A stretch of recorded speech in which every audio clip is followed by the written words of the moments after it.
All right, we are live. I'm going to get things open over here on the other window. So as people are jumping in, welcome, welcome. Today's topic for the 2 Minute Tuesday was today's ceiling is tomorrow's floor, and I'm really excited to jump into this one. So let me make sure that everything is paused over here and get the chat up and running.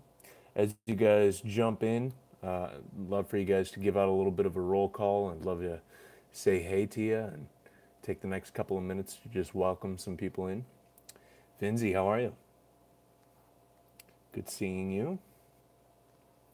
So today's live stream, we're actually starting a little bit late, and I hope that most everyone is still able to attend the live stream.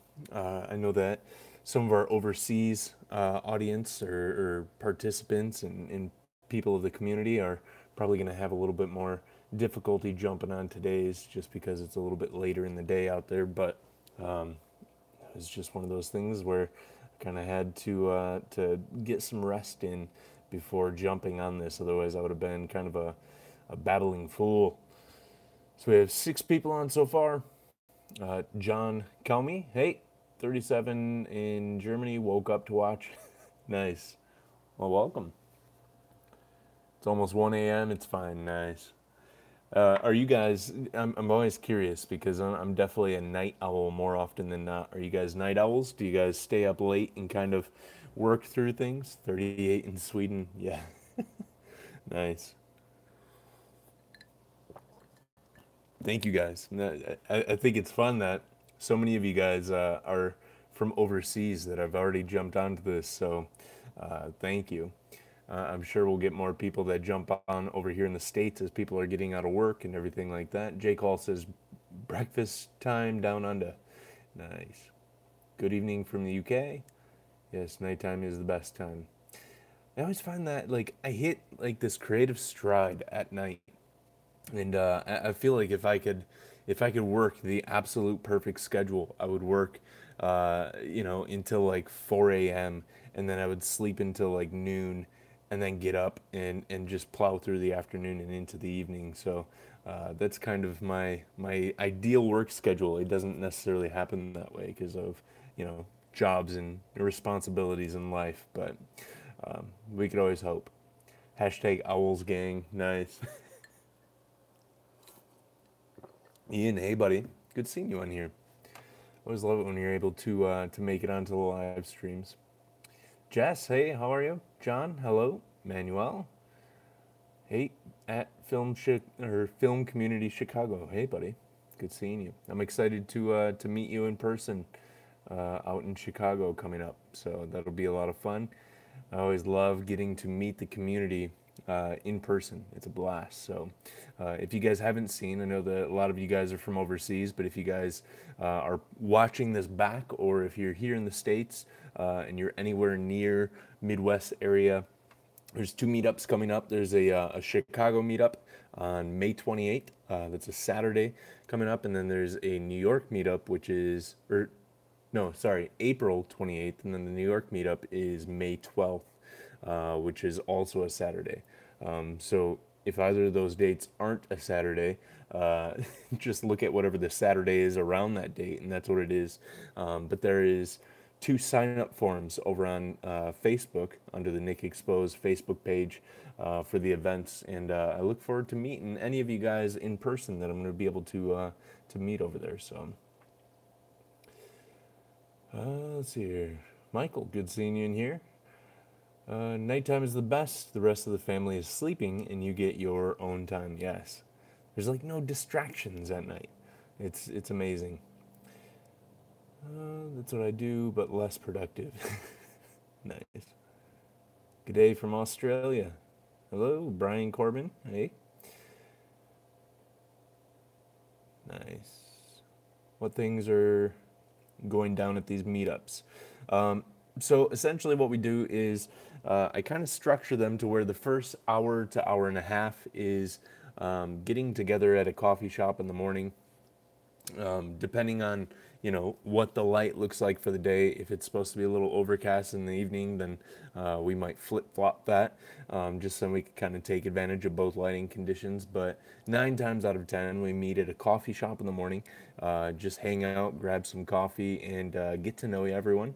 One of the things I hate when I go to meetups that I'm not running is you get to the meetup and then immediately everyone just goes out and we start walking around and taking photos. And I understand that. I understand trying to give as much time as possible to photograph, but at the same time, I don't necessarily know that that's the strongest activity for a meetup. So I try and give as much time as possible for community to happen, and for relationships to grow, and getting to go, oh man, I've been following you on Instagram for years and I didn't realize that you were going to come to this meetup, and this is awesome, it's good meeting you, kind of thing. So we take like the first hour and a half for that, and then we break off and go into maybe multiple different directions, or maybe all in one giant direction, for just photographing whatever city it is. I like to move fast, and kind of there's a beat to the way that I move through a city when I'm out photographing. So oftentimes people will come along with me who like to kind of move at a faster rhythm, and then people that want to move at a slower rhythm will kind of head off on their own way.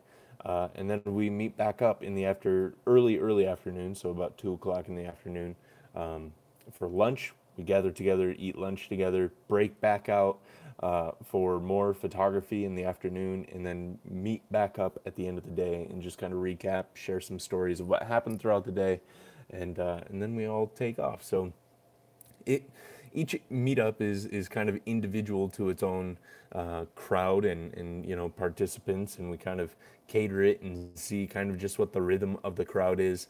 But at the same time, that's kind of the essential bare bones that I work off of for most of these, and then we kind of build upon that. All right.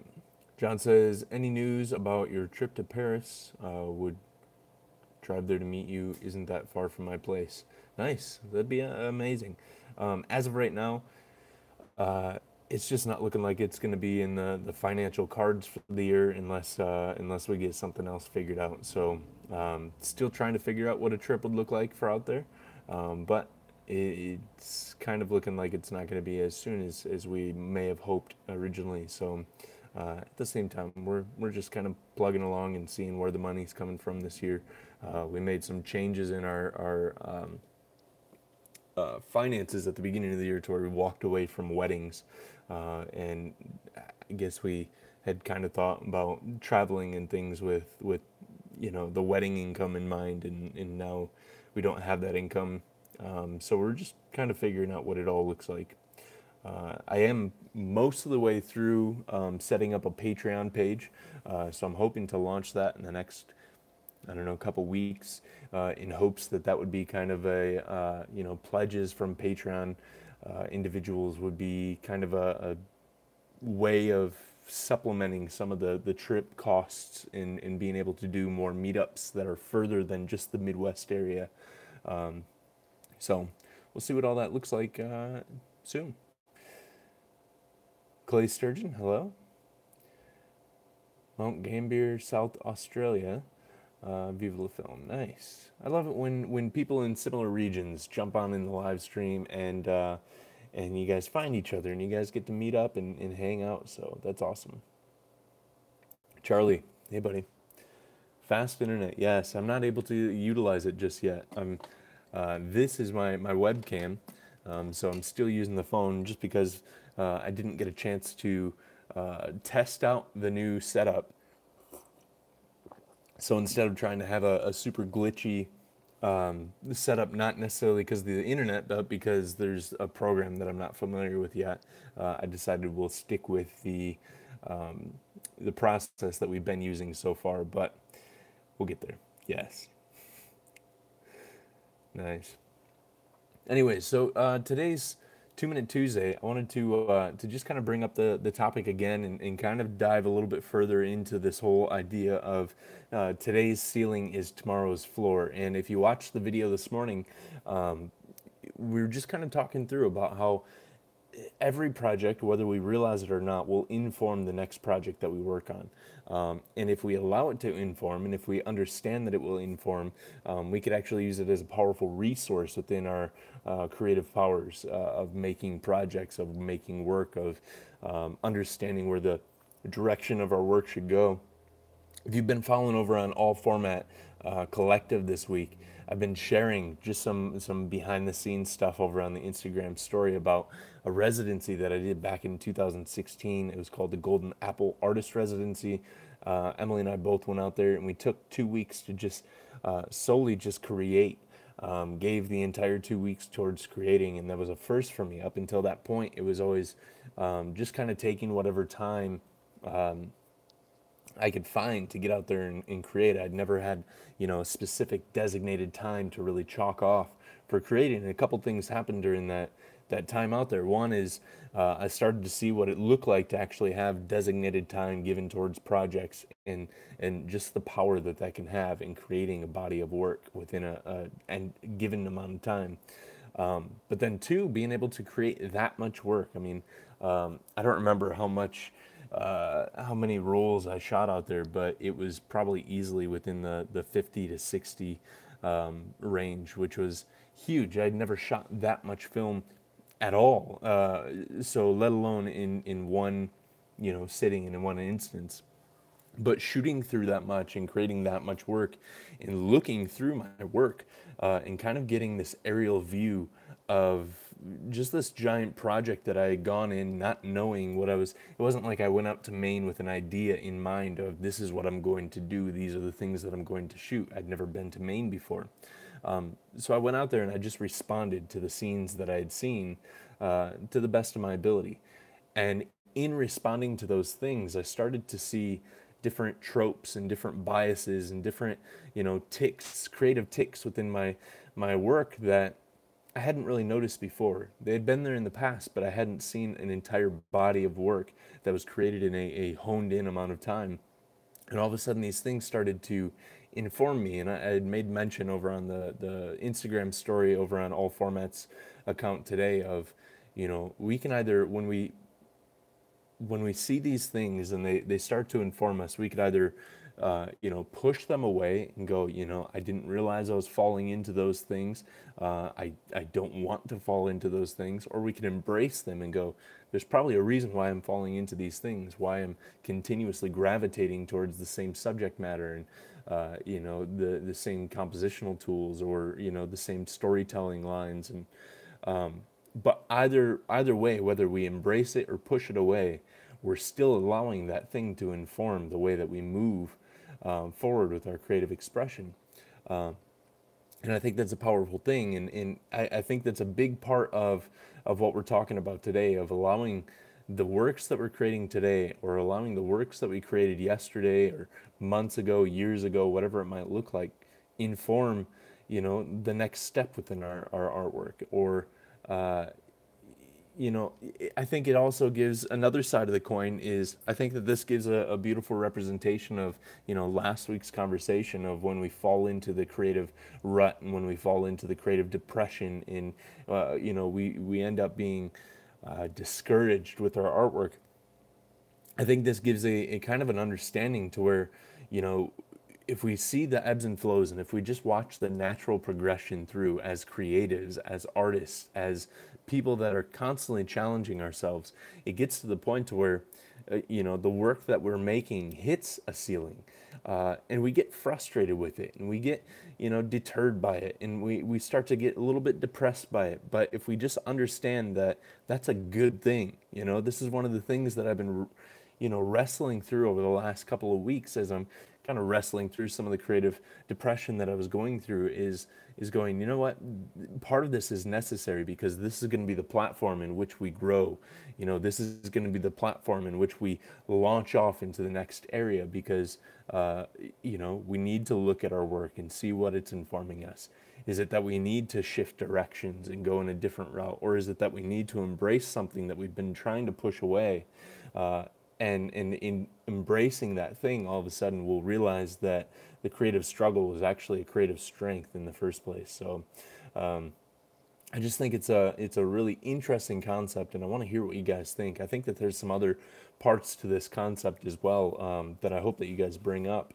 But those are the two things that I've been really kind of thinking through and talking through, and kind of trying to share little bits and pieces over on, the Instagram story and everything like that. So let's see here.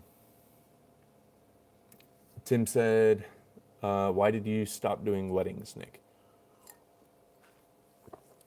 We just got really, really exhausted. Um, I so Emily's going to school full time. She has been for the last few years. I work at my church full time during the day, and especially this year, I've taken on a whole new set of responsibilities and trying to juggle my personal work, trying to juggle my full time work at the church, trying to juggle the YouTube channel, and then trying to help out Emily any chance that I can with her artwork. And then she's juggling her artwork and then her schooling, and then, all these different projects that she's doing. She's been, on so many different leadership boards and so many different leadership roles within. The Urban Institute of Contemporary Art around here. We have art exhibitions that we're doing, and it just trying to balance all that and then trying to have the stress of weddings on top of it. It just became one of those things where we said, we really want to take off with our artwork. We really want to take off with, I want to be able to invest in and pour into the YouTube channel, and into the community here more so than just the YouTube channel. I really want to be able to have the availability to invest and pour into you guys. So it's just one of those things where we said, our stress levels, our energy levels just aren't going to be able to continue forward if we have everything on our plate. What's the number one thing that we'd like to take off? And as much as we enjoy weddings, as much as we enjoy serving the couples that we've gotten to serve, it was the thing that we needed to take off. So, yeah. And now it's just trying to find a good rhythm through all that. And actually, like, if you guys haven't noticed, it's, I'm out of the creative rut that I was in last week for the YouTube side of things, but at the same time, I haven't had the time and the energy levels. Anytime that I do have time, I'm kind of taking a midday nap and everything, trying to just recoup from everything. But over the next few weeks and throughout really the next month, it's going to be really difficult to make anything other than just the 2 Minute Tuesdays and maybe a video here and there, just because I don't really have the time right now to be able to do everything that I would hope. I'm speaking 6 times between now and next Sunday, and there's just a lot of prep and study and stuff that goes into that, and then weeks after that, just a lot of different things. So if you guys see that the channel is kind of lacking some of the content that I normally try and get out, I normally try and get 2 or 3 videos out a week. That's simply it. It's just giant time commitments right now for a lot of other things. So One always says, "Good evening, everyone. How are you guys? We're doing well." I'm doing well. How are you? Michael Borman says, "That's really awesome. Taking time out to focus on your craft is so good." Yes, it is. And I highly suggest, if you guys haven't done an artist residency in the past, and if it's, if photography is something that you want to pursue, or art in general is something that you want to pursue, whether it be writing or drawing or photography or video making or anything like that, I highly suggest looking up some artist residencies and seeing what you can do to submit to some of those, and seeing if you could get some time away to be able to focus on your craft. It's amazing. Jacob, I don't know if I said hey, but hey, good seeing you. John Roberts says, "Tim, I too have stopped doing weddings. While the work is great, as is the pay, it takes up so much time that I had to step back and enjoy life." Yeah, it's a giant time commitment, and it's just getting a little bit more difficult to have those time commitments on our plate. Just says, "I think life in general, you have to have hurdles and pains and hardship to grow." One of the things that I think that they definitely propel us forward as long as we approach them in a proper way, as long as we approach them in a healthy way.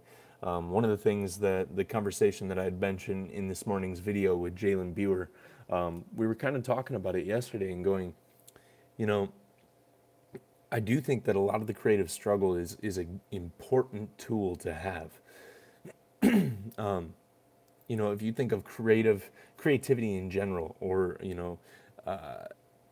it most of the time springs from, and you guys can correct me if you think I'm wrong, but at least in my understanding, it most of the time springs from creative problem solving. You know, and I think that that's why we're most creative when we give ourselves a set of constraints, because we've set up a certain amount of problems to solve, and all of a sudden now we have a avenue to be able to start solving these things. And I think that that's where a lot of the creativity comes from. I think that that's where a lot of the the propelling us into the next area within our creativity. I think that it's so much found within creative problem solving and just problem solving in general. It causes us to think in a new way. When we start to hit these walls, or we start to hit these ceilings, and we start to come against something that's trying to push back against us or trying to resist us, it gives us the creative desire. It gives us the creative strength in a lot of ways to push through into the next level.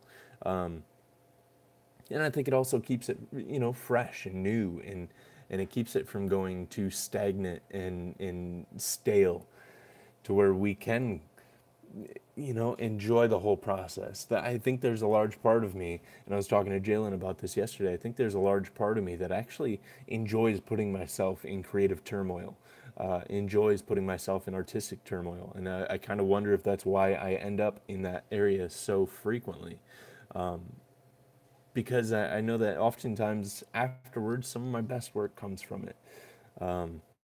Whether or not that's a healthy thing or not, to constantly throw myself back into that, I don't know. I don't know that I even intentionally do it.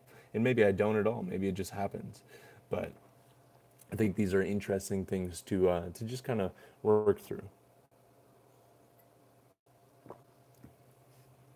Michael says, I can definitely relate. I actually left my job 2 weeks ago to focus on myself, my mental health, but also my craft. I wish to grow from strength to strength, break boundaries, and improve daily. Nice, Michael. That's awesome. Yeah, mental health it's a big thing. Making sure that we're in a right state of mind and able to approach things healthily. When we just get to our wits' end, when Charlie says, I've been doing only portraits on my off work hours, and I didn't shoot anything personal or have time to shoot what I wanted. Eventually, I just ditched all the digital gear and pulled down my site. I had been doing only portraits, yes. Sometimes we just need to make the decision, and sometimes a decision throws you into the unknown, and it's going, well, this is what I've known to bring in finances. But again, you end up putting yourself in a place where you have to creatively come up with solutions. You have to, within bounds, within reason. If you're supporting an entire family, you can't just walk away from your job and go, like, oh, I'm just going to try and figure it out. There's wisdom to making sure that things are set up properly. When you're relying on, or when other lives are relying on your providing for them. So, but yeah, moving away from portraits and in these things, we get into, and we set a lot of these ruts up for ourselves to where it's going, I don't know, I created this prison for myself, to where at one point I really enjoyed, in my case, weddings and in engagement shoots and portrait shoots, in your case, portraits, Charlie. And it's going, I set this thing up and I was really jiving with it for a long time, but now it feels more like a prison and a constraint than anything else. And sometimes it's a cutting the ties and only doing it when it's necessary. But yeah. Wanoy says, good Nick, getting ready to go back to school and finally finish my BA in graphic design. Nice, that's exciting. I love graphic design, and there's a big part of me inside that still thinks within those terms. I never went to school for it, but I worked as a graphic designer for 9 to 10 years, and really just enjoyed that whole process. That whole process of creating, I should say. I didn't enjoy the whole working. Yeah, I enjoy creating through graphic design when I have the creative means and the bounds and everything. I didn't enjoy working with all the different clientele that I had to. So I only do graphic design few and far between nowadays. Clay says, when I hit my ceiling, I like to figure out what I'm struggling with, and I'll start shooting things that focus on that. And it inevitably takes my work in a new and uncomfortable place. Nice. Clay, what do you mean by that? Can you give us some examples of what were the ceilings that you were hitting against, and then what were the shifts that you made? What was the focus that you started focusing on, and how did that? I just love kind of taking it a step deeper and hearing exactly what that looked like in your life. Jacob said, great 2-Minute Tuesday topic today. Nick, it's something people don't think about much, but it's so true to think that yesterday builds tomorrow. Much like a garden, we grow and it ends, then we start a new harvest. Yes. And we talk about, this idea of we're in it for the long haul, and this idea of understanding that a lot of the giant works that we're looking at, I think of people like Joel Meyerowitz, who, has now put out, over the last couple of years, has put out a couple different retrospectives, and the works that he's created, we admire and we think through and we work through, and we go, oh man, but then we have to realize that it's 50 years in the making that brought him to that place, and it's important to understand that, but that's from the end goal thinking back, whereas I think this is just the other side of the goal, thinking from the here forward.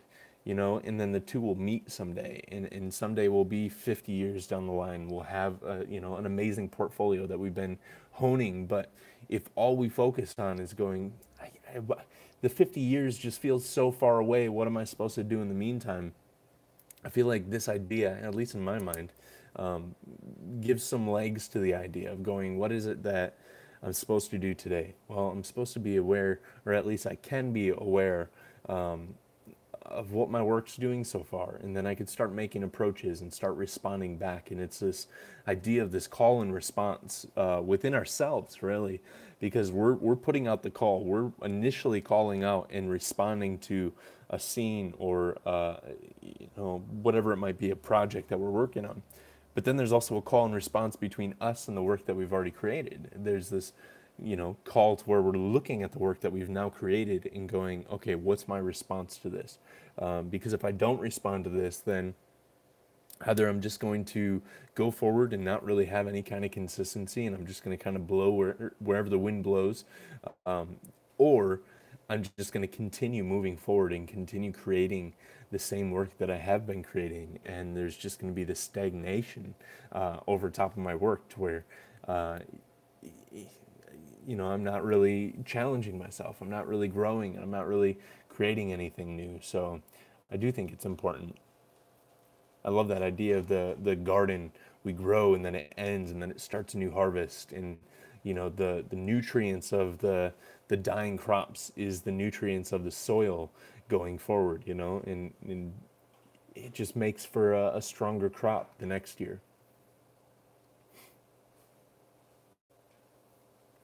Finzi says, I've noticed that myself in some ways, or I've noticed this in myself some ways. I wasn't happy with my landscape photos since my area is very disappointing. I started branching out more and trying to get more abstract with my photos. Nice. Yeah, and sometimes it's going, I had someone reach out, and if you're on here, thank you for reaching out to me. But it was this idea of going, every time I travel somewhere else, this is what they were sharing. Every time I travel somewhere else, I get excited about shooting the things that I'm shooting, or shooting the cities that I'm approaching, or any of this. But they go, anytime I'm at home or around my local area, I just don't find inspiration. I just can't pick up the camera to get out and shoot. I just don't find anything inspiring out there. And I think this is, Finzi, this is kind of how I translate your comment here is going, the landscapes around my area, they're just crap. I don't enjoy shooting. Well, what else is there to shoot? Because, you know, allowing that to inform the way that you approach your city is a completely different thing as well. Um, you know, sometimes allowing things to inform do cause us to make shifts, do cause us to make changes. It doesn't mean that we're moving away from shooting landscapes. It just means that we can't shoot landscapes in the city that we're in. So what else can I shoot? Or maybe the way that I shoot landscapes has to change. Um, and I just really love that idea of, you know, this is why I wanted to start this channel. This is why I love diving into these topics, is really starting to understand what it is or why it is that we start to create the way that we do. Because once we actually realize that, or, you know, what is it that draws me to Joel Meyerowitz or Elliot Erwitt or Jay Maisel or Ralph Gibson, you know, understanding why we're drawn to the people that we're drawn to, why we're drawn to the works that we're drawn to, allows us to do very much the same thing. I think that that's another area of this idea to where all of a sudden now, in a way, not that we're just going to become like the next whatever, but in a way, the things that we see within other artworks also become part of that floor for the next day, right? When I approach Robert Frank's The Americans and I start, you know, working through it week after week after week, and I just start meditating on the way that he would approach the scene, the way that he started sequencing a project, and I just start to sit on it and just allow it to speak to me, allow it to inform me, allow it to inform the way that I might move or the way that I shouldn't move, or actually understanding what to do with the inspiration that I'm finding in it. Because I think this is another thing to where we kind of talked about it, I think a little bit, I think it was last week on the 2 Minute Tuesday live stream, or maybe it was a conversation that I was having with someone else, but this idea to where understanding what we should do with inspiration, you know, that moment that somebody sees, oh man, I love that landscape, you know, that Michael Kenna landscape, and then they start trying to run down that rabbit trail of shooting, you know, solitary trees within the center of a frame and trying to do it as minimalistic as possible. At this point, you're just trying to recreate versus allowing the work to inform the direction that you may want to move with your own work or with your own subject matter or with your own, you know, compositional style or anything like that. And really kind of starting to digest an image, starting to digest a body of work and going, what is it that draws my eye to this? What is it that I find pleasing about this? And it might not be the entire image as a whole. Maybe it's the mood and the tonality of the image. Maybe it's the way that the image made me feel first and foremost. Maybe it's the things that it made me think when I looked at it, you know, and starting to digest things in that way. All of a sudden that becomes the floor, or that becomes the ceiling that starts to inform us as we move forward. So, again, I think that this is another way of saying, you know, these points of departure that Ralph Gibson was talking about time and time again throughout his career. And he's still talking about it because he's still out there. But anyways, I'm going to continue on. But that's a couple more thoughts that I kind of wanted to throw into the ring here. Michael says, I think I have to bounce. Or I'll catch up tomorrow. Thanks again, Nick, for the great 2 Minute Tuesday. Peace and love, everyone. Good night. See you, buddy. Good having you in here. Let's see here. Jacob says, Charlie, I honestly think your work has gotten a lot better, so keep it up. Yeah, Charlie, your work has been growing by leaps and bounds. I think there's just a new intentionality with the way that you're approaching your work, and I absolutely love seeing that. Excuse me.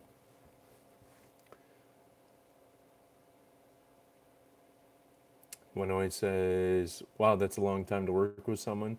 That's awesome that you learned on the job. As far as the graphic design, I think you're saying, yeah. I came on with a nonprofit. It was a charity organization based out of New Jersey, actually. And I just grew with them and just was a self-learner. All of my creativity has always been self-learned, so and self-taught, I guess. I feel like I'm using terrible grammar right now. But they just had the grace to be able to work through my first year, maybe 2 years of maybe even 5 years of just butchering designs. 108, you would laugh at the first design that I ever sent over to them. It was terrible, but at the same time, they seen something in me, and they just partnered with me. And for the first while, I worked for free and did donation work for them for the first year, and then after that, I came on staff with them, and it was awesome. I always enjoyed working with them. It was the other clients that I started taking on that started making things a little bit more frustrating. But then I came across photography, and I realized that photography was another way of creating a composition in a moment's time. So I didn't have to sit down and drag and drop elements all over the place. I was actually able to reapproach compositions over and over and over again, and see how different things worked. And I just absolutely love that about photography. So photography has very much become my design tool, my sketch tool, all these different ideas. Jess says, saying great topic, a great conversation. We'll need to finish this live stream later. I got to go take my baby to swimming class, but it's such a nice content. Thank you. Awesome. Thanks, Jess. Thanks for jumping in here. Clay says, I started off shooting portraits, and that's all I was doing, and I wasn't growing at all, and I realized I need to work on composing shots better. I started shooting more non-portrait stuff to help. Then continues on saying, then when I came back to shooting portraits, I noticed a clear difference when composing these shots.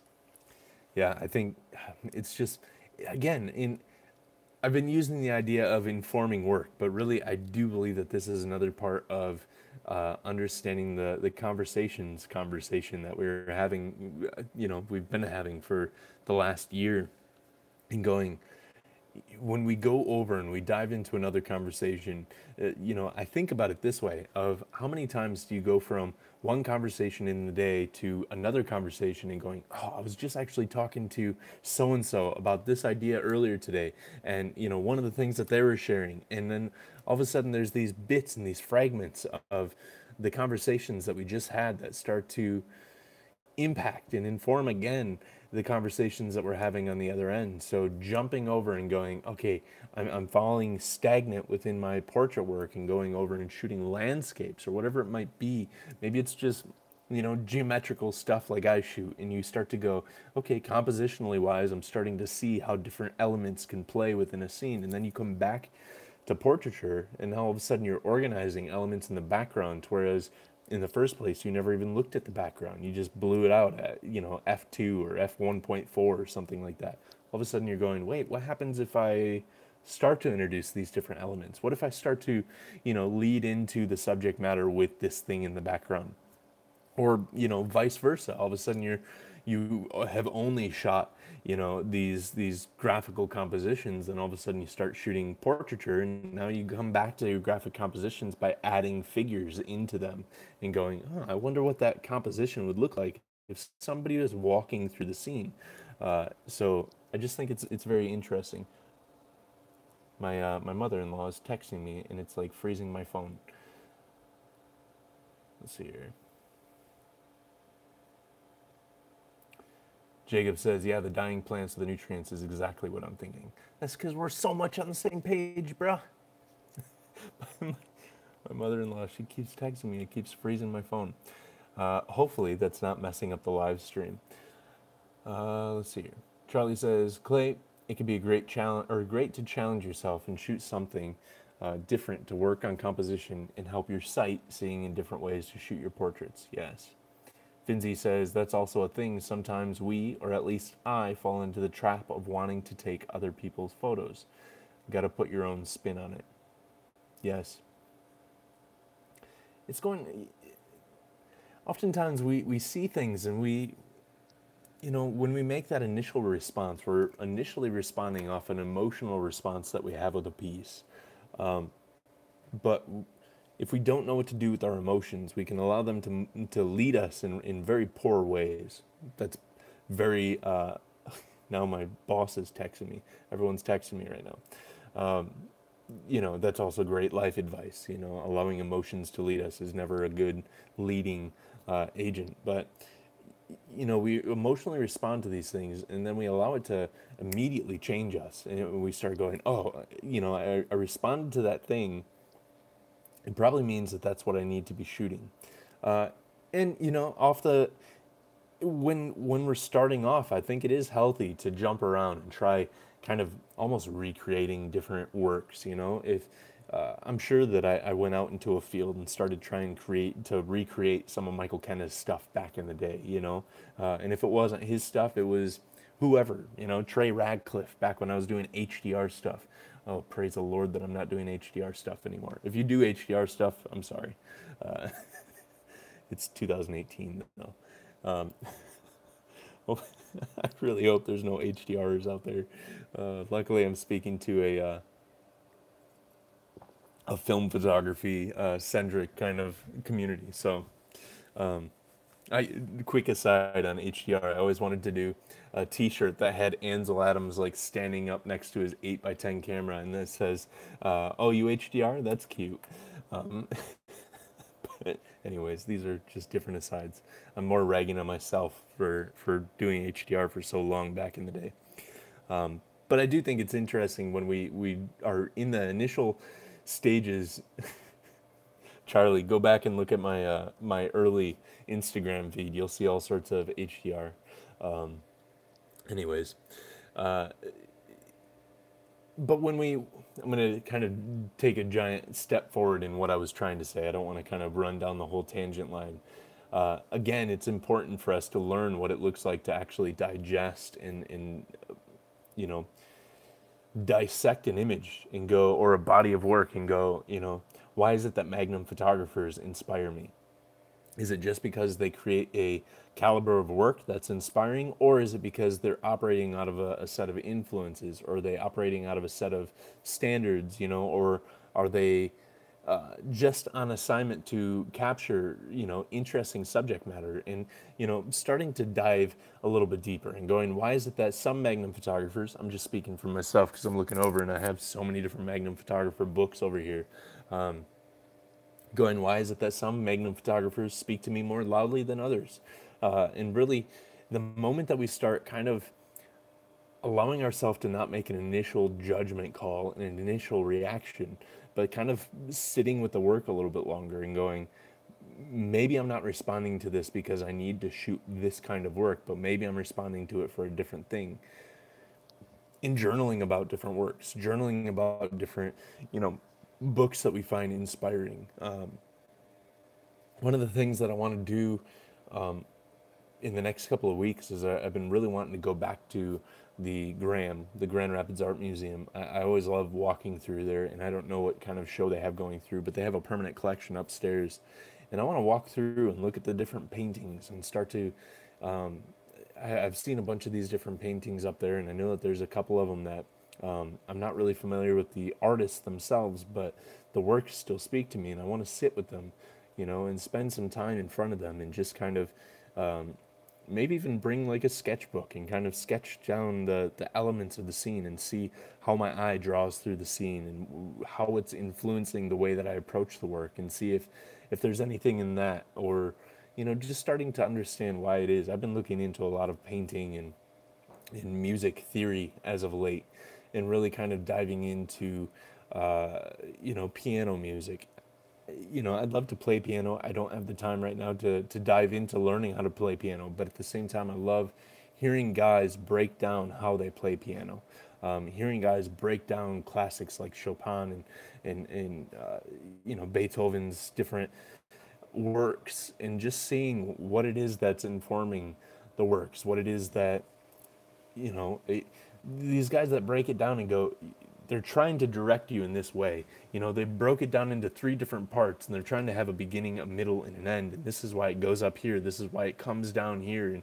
And these different things, I just want to understand better why I'm so drawn to music, to within my creative process, why I'm so drawn to paintings within my creative process, and trying to understand that a little bit better, I do think will be instrumental in influencing and informing the way that my work moves forward. So,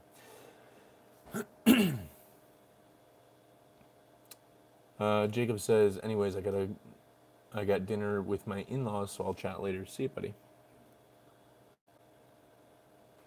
I feel like I just went off on a giant tangent. So thank you guys for always paying attention to the tangents and kind of rolling with me.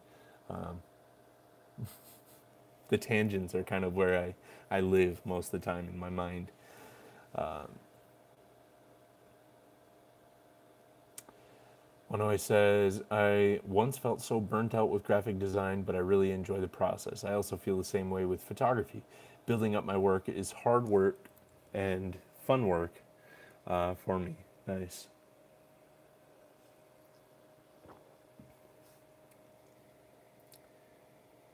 Thinkerbellum says, do you think that there are lesser women into photography than men, and if so, why?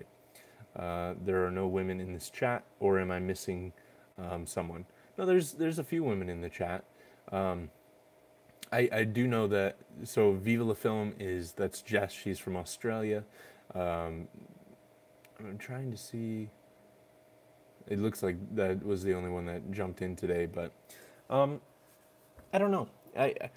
It's one of those things to where I know that there's a lot of like I think about um, guys like uh, Jeffrey Sidoris and Bill Wadman over at On Taking Pictures, who do a photographer a week, or the photographer of the week every time at the end of their podcast, and they're actively trying to search out women photographers to highlight, but it doesn't seem like there's a lot of them out there in the spotlight for them to be able to find. And I don't know what that says about photography or about art. I think that it's things that we're kind of growing from, and I think that it's probably some really poor approaches to the impact of women in the past, to where they were suppressed or like pushed down, and their voice wasn't as I, the ways that I say this, I'm trying to be very, very careful on how I say it, because I'm not saying that obviously I don't think that it's right. I think it's something that I think is changing now, but I don't know that it will change overnight. At the same time, there's a lot of photographers that I follow that are amazing, amazing women photographers, and I hope that more find their way to the spotlight and get recognized in that way. I do know also that, someone like me, I speak very much to, I don't know, a lot of the times I'm a guy, I have a guy's voice, right? And I speak to men more often than not. Not intentionally, it's just who receives the way that I deliver messages most. And I know when I look at my analytics that probably about 75 to 80% of my community here, our community here, is men. And I don't know. I don't know how to be more approachable to women. Maybe when I start bringing Emily into more videos and stuff like that, maybe it'll give a feminine touch to the videos, and a female point of view perspective for the work, and maybe that will start to be more approachable. I don't know. I don't have answers for that stuff.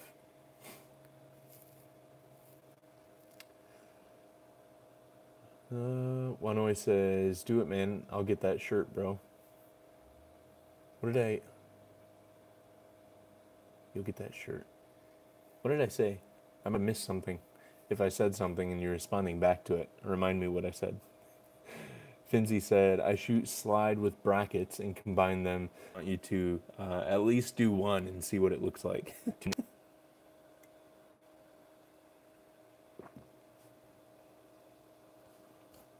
Alphon Zaberg, I'm going to screenshot this and I can look him up later on, is an amazing source for inspiration for me. His music is something else, breaking laws the beautiful way. As soon as you get what he tries to say with his music, you'll love it. Nice. I'll send you the results. Thanks, Finzi. John, that's awesome. I'm gonna have to look him up. I do love people that really kind of challenge the constraints within music as well. Even though sometimes it might not always be the most aesthetically pleasing. And I'm thinking of the avant-garde stuff that John Coltrane would do. Some of the other jazz musicians on how they would challenge some of the structure of what jazz is supposed to be, and they would allow call and response to be much more fluid within their stuff, to where they're embracing rabbit trails and running down rabbit trails and finding ways to come back, where it sounds very, very hectic and all over the place. But at the same time, I feel like that's what this live stream probably sounds like to some people. It probably sounds more like a John Coltrane, avant-garde, all over the place song than an actual, here's our bullet points of these are the things that we're going to cover. And I love that. So, oh, the HDR, that's cute. Ansel Adams t-shirt, nice. Okay, yeah, I forgot that I even mentioned that. It's one of those ones. It's where when I started Two Stops Apparel, and actually, if you look, it kind of started off with some tongue-in-cheek kind of stuff of develop, stop, fix, wash, rinse, repeat. And then there's the David Hasselblad t-shirt. There's the film because who needs money anyways. What other ones have I done? Anyways, there's a lot of these different kind of tongue-in-cheek kind of shirts, and at the same time, as much as I enjoy that kind of stuff, and as much as I'd love to have the Ansel Adams shirt, and I may still make it as maybe like a special edition one, I didn't want to get pigeonholed into kind of having these gimmicky, I don't know, just silly t-shirts. I actually want to have an apparel line that is very fashionable, and that is kind of a style statement as a photographer, and something that people would want to wear, not just for the comic funniness to it, but for the style and design of it as well. So that's why I've gone back to kind of my initial route of simplistic designs, and I have the grain shirt and the contrast grain and soul shirt that I've taken down from the website. But soon, as soon as I get in the next batch of test prints from my new production facility, we're going to be switching over to a new production facility, and those shirts will be back available. I have a couple sample copies of them so far, and they're looking fantastic. So, yeah, anyways. Let's see here. John says, side note, it's for creative work after 2 a.m. You can listen to it all day or you can't listen to it at daytime. Nice, okay. I'll keep that in mind. Finzi says, I think the Mamiya League shirt is pretty cool. Yeah, the Film League shirts. Those I still like all the t-shirts that I've come out with. But at the same time, I've just been kind of thinking through where I want to head with this thing, and I want it to be an actual apparel line. So I just hadn't been promoting some of the stuff for a while, but I do still enjoy the shirts. I still wear the shirts on almost a daily basis if I'm not wearing another graphic tee. This one's for Josh Garrels, who is one of my all-time favorite musicians as well. Bless you. You're welcome, baby. Emily's downstairs sneezing. It's allergy season. Anyways, let's see what time it is. 6:30. We have a little bit more time. I know that I've been kind of running circles around the topic for today's conversation. A couple things real quick is, now that you're listening and if you're enjoying this content, go ahead and give it a thumbs up. This just shows, or not Instagram, YouTube, that you guys are enjoying the conversation, and that they'll push it out to more people after all is said and done. You guys have been just great at helping these videos reach more people after the fact of going back and leaving comments and all these different things. So I wanted to recognize you for that and say a huge thank you for partnering with me to make these such a success. The other thing I want to point out is kind of a little brief intermission while you guys are asking questions or anything. We can start to shift the conversation over to a different thing and kind of do a open, ask me anything kind of question and answer here at the end. But go ahead and start asking questions. But the other thing I'll mention is there are a few more of the Sketches of Light zine available over on the Two Stops Apparel website. So twostopsapparel.com.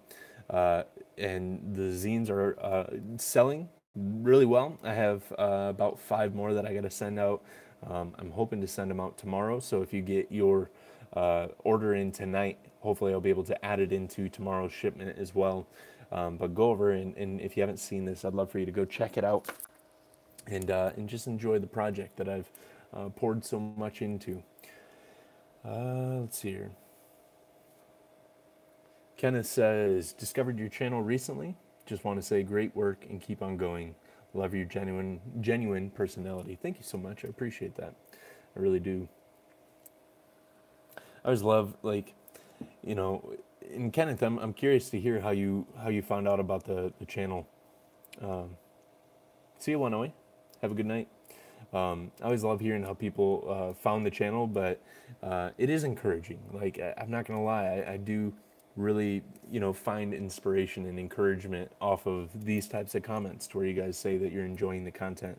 And I try not to feed off of too much of the affirmation of others, but at the same time, they come in at the perfect times, oftentimes, to where I start to question, well, when I shared that 2 Minute Tuesday, was it too basic or anything like that? And then all of a sudden somebody comes in with a comment and says, this is amazing, it's exactly what I needed today, and it just means the world to me. So thank you guys. Feltski, nice name, I like that. Feltski says, hi Nick, awesome channel. First time commenting, this may be a little off topic, but Worldwide Pinhole Day is April 29th. Do you have a pinhole camera? If not, maybe you can make a video on how to. That's awesome. I didn't realize that April 29th was the World Pinhole Day. That's amazing. I don't have a pinhole camera, and I don't necessarily know that that would be something that I could give time towards.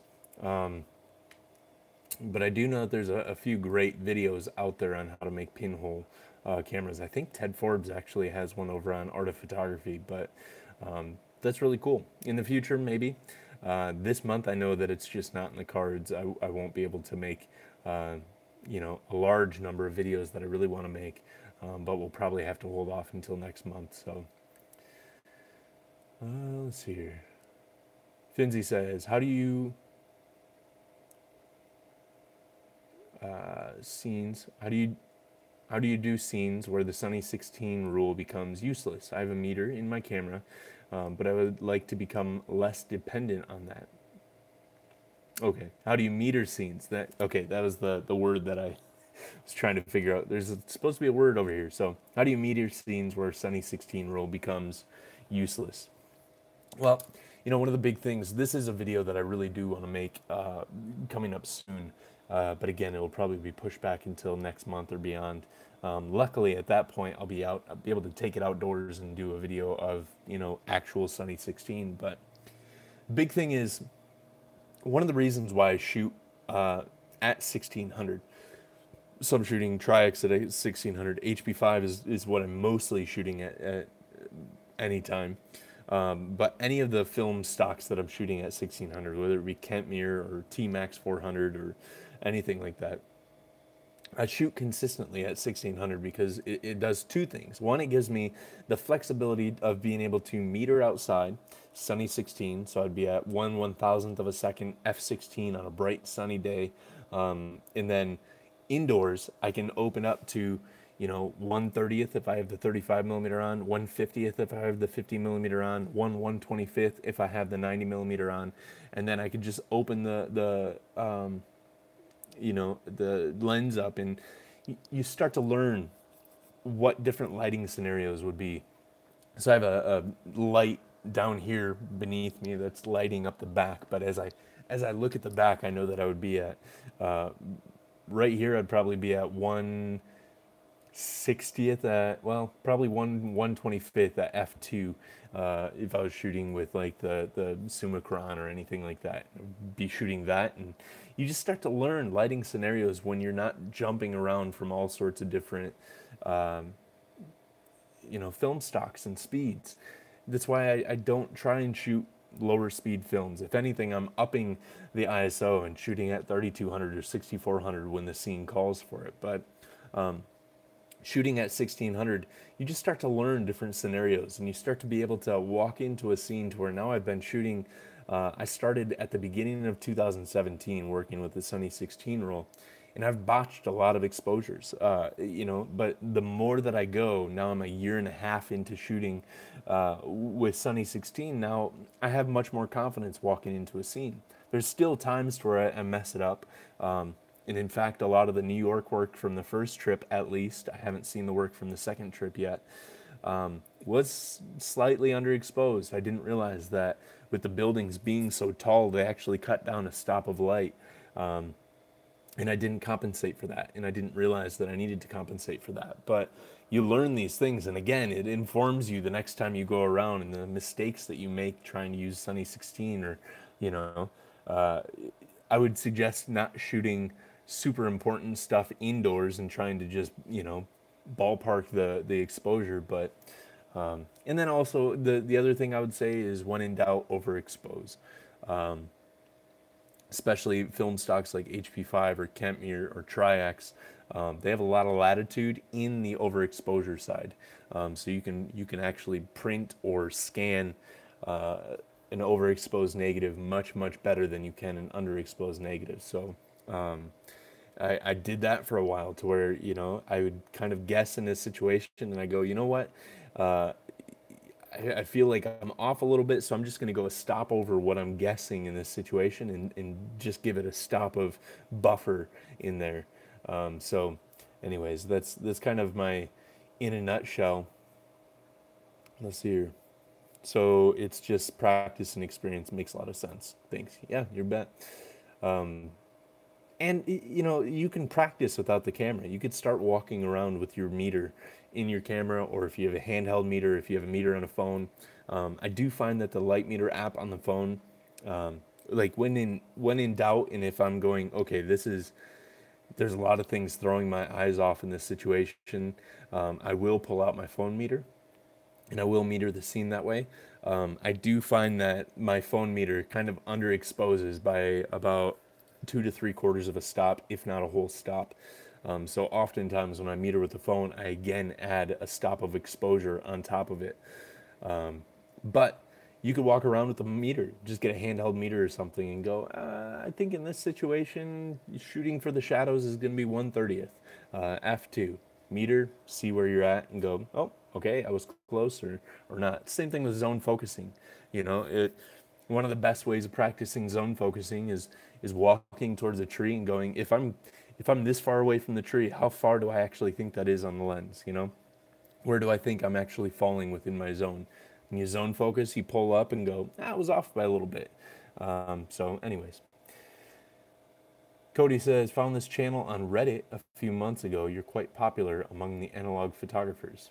Thank you so much, Cody. That's awesome. That's very interesting. I sometimes I share things over on Reddit, and I know that there's some other people that share some of the stuff over on Reddit. I don't always feel like it gets the legs that I would have anticipated, and I don't know how to make something get legs over on Reddit. I'm still kind of lost in my idea of what Reddit is even. But I'm always encouraged to hear when people come over from there. Charlie's got to go. See you, buddy.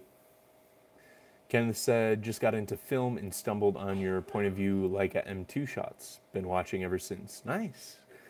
Nice. I do enjoy those. I hope that this year I'm able to do a lot more point of view stuff. And then I'm also hoping that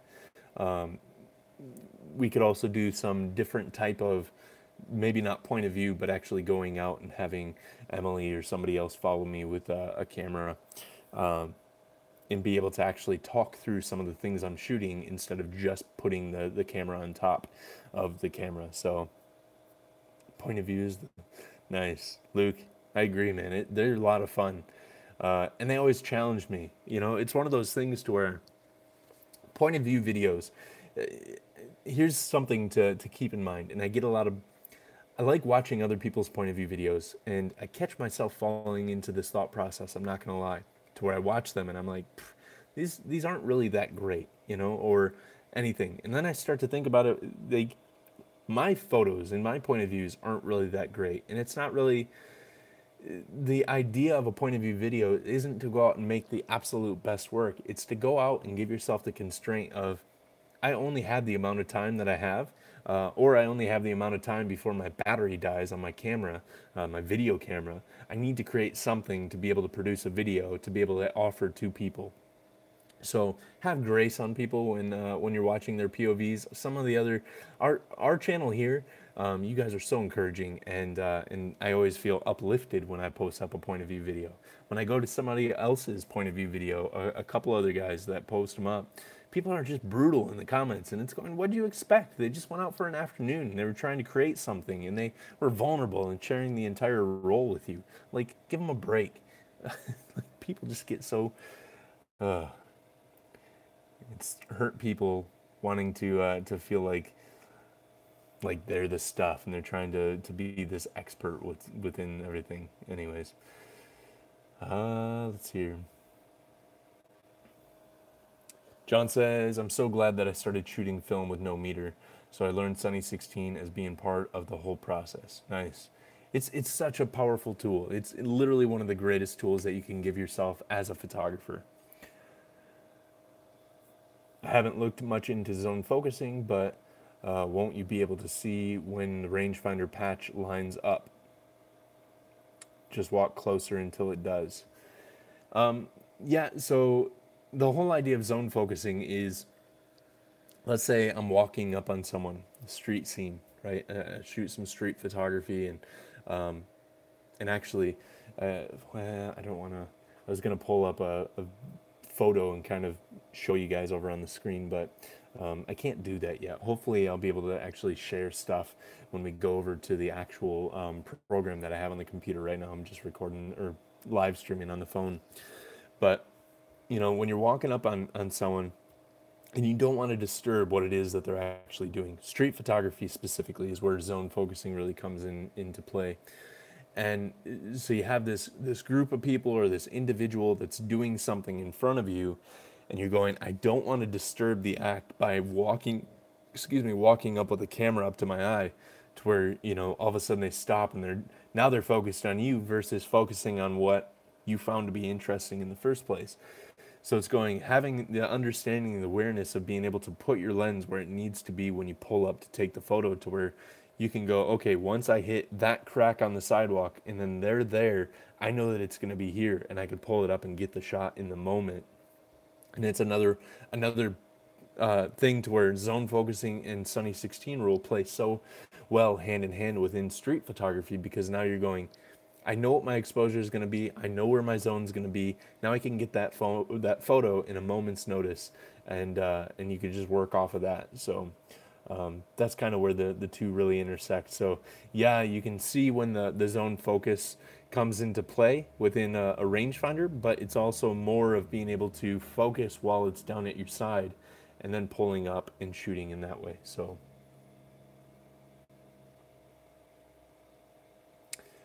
Finzi says, I haven't realized how quick you gotta be. You gotta be quick in some instances.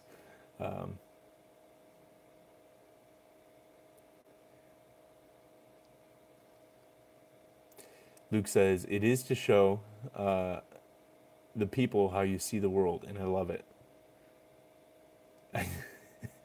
I understand. I knew what you meant. I try and keep the language on here as PG as possible, so that's why I didn't read through the rest of your comment. But Kenneth says, to practice my zone focusing, I try to stick with one fixed distance, like example 3 mil. Yeah. When you start focusing on a specific distance, all of a sudden you start to notice and you start to recognize, okay, well, I know where that distance is. I've shot it over and over and over again, so that's a good way of approaching it, Kenneth. Nice. But I still did the awkward camera up and inching closer thing. Nice. Finzi, were you photographing people in that instance? I'm curious.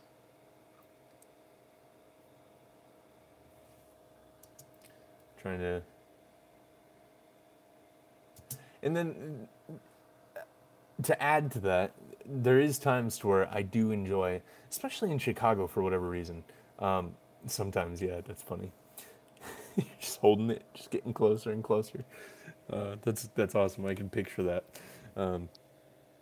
But for whatever reason in Chicago, I'm realizing too, this is one of the things of allowing our work to inform us. I realize in going through my New York work as of recently, that when I'm out in New York, I'm actually more terrified that people are going to catch on that I'm taking their photo. because I haven't been acclimated to their culture. And I'm wondering if the second trip that we made in December was any different. I also noticed these are a couple different observations that I made about myself within the last couple of days of going through and looking through my New York work that I didn't necessarily realize, but it makes a lot of sense. I actually have more confidence when I'm going around photographing with a group of people because I know that nobody's going to respond when I have like a posse behind me and they're all there with their cameras as well. They recognize that we're a group and they just allow things to happen in a way that they might not if it was just me pointing my camera at them. They also I think part of it too is they're at ease because they recognize, oh, this is a group of individuals that are out photographing the city versus one individual who could or could not be a creeper trying to get my photo for whatever reason. So I realized that when I'm photographing in a group, I'm much more apt to actually approach people much more boldly, but then also plant myself and firmly plant myself to make sure that I get the solid shot. Whereas when I'm shooting by myself, I don't want to get attacked. And you never know these days who's packing heat or something. I don't know. But I find that a lot of the shots that I'm getting are a little bit more blurry and have more motion blur in them because I'm trying to do it without people recognizing, and I didn't even realize that that happened. At the same time, that doesn't always happen in Chicago. For whatever reason, I've shot in Chicago a number of times now, and I tend to get into people's faces in Chicago. Not in a bad way, not in a Bruce Gilden way. I'm not assaulting them with my camera, but at the same time, I'm much quicker to approach someone at a much closer pace and at a much more confident pace than what it seems to be that I am out in New York. So just an interesting thing that I've been less chance of who's that single weirdo. Yes, that's exactly right. So I'm starting to recognize that as I'm looking through my work from New York going, man, like doing meetups is actually a good thing to whereas I kind of go back and forth where I'm like with meetups I really like interacting and engaging with other people, other photographers specifically, and I do, but I also like the instance where we get to go out and roll as a group and as a posse and roll up on people with a little bit more confidence. So it's also fun watching others in the group who may have been shy at the beginning of the day really step into some confidence within their street photography. I'm thinking of Ryan, who was with us in Chicago the first time we went out there, and the way that he would approach people was just changing throughout the day, and it was just amazing to watch. So, anyways, but with all that being said, we're at 72 minutes, so I think that this is a good place to end the live stream here. We got one comment from Kenneth, says, sorry Nick, have to go. It's almost 1 a.m. here. Keep up the good work, man. Remember your work and always appreciated by many of your fans. Thank you so much, Kenneth. I appreciate that. And thank you to the rest of you guys. Once again, give the thumbs up, a like down below. That just helps YouTube push this out into the streams. And then lastly, again, another sales pitch at the end of this thing.